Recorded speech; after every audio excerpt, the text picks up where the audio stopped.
देखिए, त्यागपत्र देने का जो प्रमुख कारण है वो है यूजीसी के नए नियम।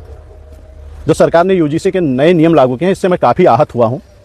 और इसके अलावा जो शंकराचार्य जी के साथ अपमान हुआ है, बच्चे बट्टों के साथ मारपीट, जूते चप्पल से मारपीट किया गया है, उन्हें अपमानित किया गया है, साधु संतों को मारा पीटा गया है मेला प्रशासन द्वारा, इससे भी मैं बहुत काफ़ी आहत हूँ। सरकार की कोई प्रतिक्रिया इन दोनों मामलों पर नहीं आया है, जिससे मुझे लगता है कि कहीं ना कहीं इसके पीछे सरकार का ही हाथ है। इससे मैं काफ़ी आहत हूँ। इस कारण मैं भाजपा के प्राथमिक सदस्यता से भी इस्तीफा दे रहा हूँ।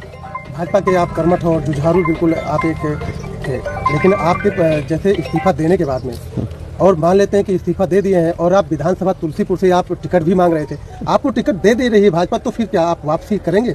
नहीं, देखिए, इस पर मैं स्पष्ट कहना चाहता हूं कि भाजपा अगर मुझे टिकट का प्रस्ताव दे भी, आकर के मुझे कहे कि आप टिकट ले लीजिए और चुनाव लड़िए, तब भी मैं अब घूम करके भाजपा की तरफ नहीं जाऊंगा। मैं उसके टिकट पर चुनाव नहीं लड़ूंगा। तो हमारे लिए विधायक की कोई इतनी बड़ी चीज़ नहीं है, और ना ही विधायक का अब इतना महत्व रह गया है कि उसके लिए मैं बहुत लालायित हूँ।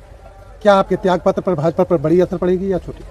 देखिए, असर पड़ने की जहां तक बात है, तो मेरे एक व्यक्ति से तो हो सकता है असर ना पड़े, लेकिन मेरे विचारधारा के लाखों लोग हैं।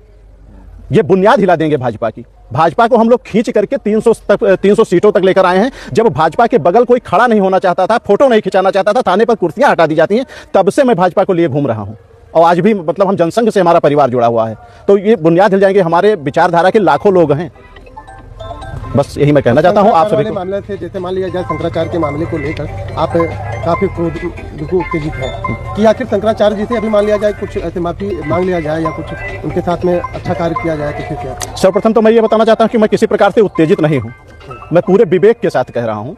अगर शंकराचार्य जी से माफी मांग लेते हैं तो शंकराचार्य जी ने माफ कर दिया, तो हम कौन होते हैं? हालांकि ऐसा होगा नहीं, लगता नहीं हमको। उनके माफी से आप वापस आ सकते हैं क्या? देखिए, फिर एक मुद्दा आ जाएगी। वापस आने ना आने की तो अलग बात है, लेकिन जैसे यूजीसी के नए नियमों की बात अगर कर लीजिए, तो यूजीसी के नए नियम से भी काफ़ी आहत हैं। उसको पढ़िए एक बार आप लोग। उसको सरकार वापस लेगी तो हम वापस आ जाएंगे।